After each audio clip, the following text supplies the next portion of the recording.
I don't have the capacity to do breaking news on this channel, so I don't try to.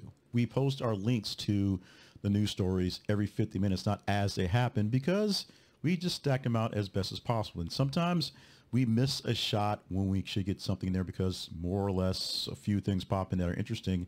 We line them up and the wrong ones get placed at the wrong time. That's why we called it the unfair brackets when we played the brackets game on how stories got in there based on their pacing.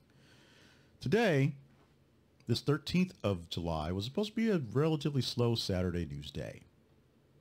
First shock of the morning, the passing of Dr. Ruth Wertheimer happening yesterday on Friday, while she passed away with her children nearby her in as best as possible going forward with that one. Also learned today about the passing of Richard Simmons, which is a bit of an irony as we celebrated him yesterday with our live show for things you might have heard for his birthday, turning 76 just yesterday, dying a day prior. We asked the question people have been asking, is he okay? Because there have been incidents and issues, and he passed away today. You can go look into our feeds and see the story links for those things if we go deeper into those, or just search for your own. Right now, about an hour and a half, 2 hours ago, we just had, and I'm going to say it like this, looks like an attempted assassination attempt on former President Donald Trump at a rally going on today. Battleground State.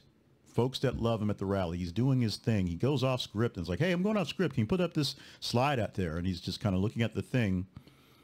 And so granted, I'm actually tuning this thing in on the radio. I'm driving. I'm doing some things. I've stopped. I'm loading cargo. I'm listening on the radio. I get back in the car essentially as this thing happens. And so I'm listening. He's going off script. He's doing whatever. I hear the pop. I hear another pop and a few more pops. Then I hear down, down, down. And then from there, my covers I'm watching, and people laughing for watching CNN. They cut away, and because they don't know what's going on, so they cut away, they go back to the panel they were talking about beforehand, and then they eventually come back to it and show the video. So in the time that I'm sitting there going forward, I look for a live feed of the event. I find a live feed that was a Fox News live feed. I scroll it back a little bit to get to where I could watch it. Meantime, I'm a two-phone guy, so the other phone, I tune back to CNN, and they are about to show the video, the first crack of the video. And so now, because a story takes over, and a story like this takes over, we're watching wall-to-wall coverage of the incident. It's covering the same general 5 minutes of context. We're getting more added context. We're getting pictures from various angles. We're finding more about what's happening, how the thing sort of went down, what happens in these situations, what Secret Service is planning on doing, how they prepare for things. So we're getting a nice lesson in how the Secret Service works to protect presidents and dignitaries. But it's all we have to watch probably for the next day or so. Part of the conversation's mission is to get out there stories in between so that you can kind of engage in things that might be interesting to talk about, not just what we're stuck on right now. And yes, we're doing this video just to kind of get something out there for the right here, right now, just so we can say we did something, get a click or two here for prosperity.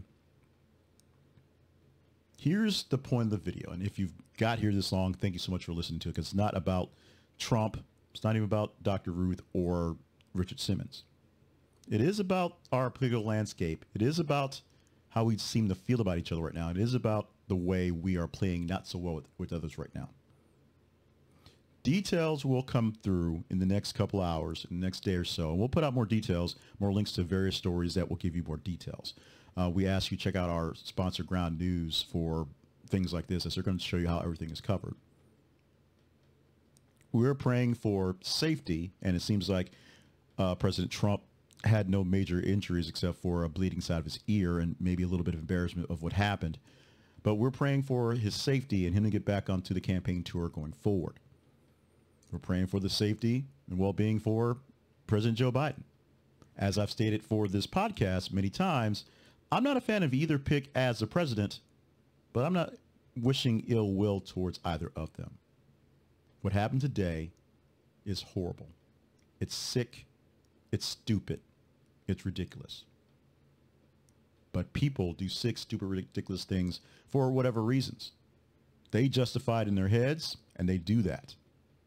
So as crazy as the idea of someone thinking they're taking Donald Trump out, or as crazy as the idea is coming through that Donald Trump set this up on his own, it's just all a photo op, because those ideas out there as well, or as crazy as is that it took Biden an hour to talk about it when he wanted to actually talk to President Trump himself and see what was happening and get things going on instead of doing the quick tweets out there going forward, the thoughts and prayers that we all do.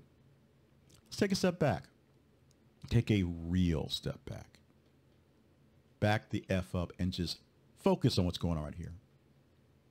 This ain't worth it. This ain't worth it. Whatever you feel about, Biden ruining the world or Project 2025 ruining the world or whatever you think, which other guy is going to ruin the world worse, this ain't worth it. Let's fight it out at the ballot box. Let's let the people decide and let the chips fall where they may. And even though you may not be a fan of mail-in ballots or the electoral college, we'll come up with a resolution in the next 4 years going forward. And we'll just have to live with the result. We lived with the result when President Trump got his first term. We lived with the results for both terms of President Obama, both terms of President George W. Bush, both terms of Bill Clinton, and that's my voting history right there. We will survive. We will get through this. We are so much better than this. I'm just a guy who wishes he were doing live coverage right now, breaking news coverage, extremely long, extended coverage of this stuff right now for a real news outlet, because then I would think what I'm saying would mean something. Chances are few people will get to this at the 6.5 minute mark to get to this commentary. And that's where the actual point of the commentary is. We are better than this. Hug your children, hug your significant others, spouse or whatnot. Call your parents. See what they're up to and make sure they're okay. Check out a friend who's kind of reclusive or weird, who would not expect that call, and remind them that you're going to keep calling them in not unexpected times because you want to make sure they're okay. Talk to that person who thinks on the other side of the political bent that you are in, and just have a quick conversation. Talk about something you're not going to argue about, but just have a conversation. Engage with some people this evening or tomorrow or Monday, Tuesday as the week goes along, and try to tamp down your enthusiasm or your frustration with politics for a bit. Next week is the Republican National Convention, and people were all up waiting for that to happen, and now it's overtaken by the news that President Donald Trump, former President Donald Trump, if you will, may have just survived an assassination attempt in broad daylight at a rally. We're going to let the news outlets, whether you like them or not, come through with the details for this one going forward. And we're going to let you decide how to take this video and take this going on. All I'm saying, whether you follow the blue or the red, the donkey or the elephant, the left or the right, Democrat or Republican, liberal or conservative, we are so much effing better than this. We are so much effing better than this. Let's try to show it, people.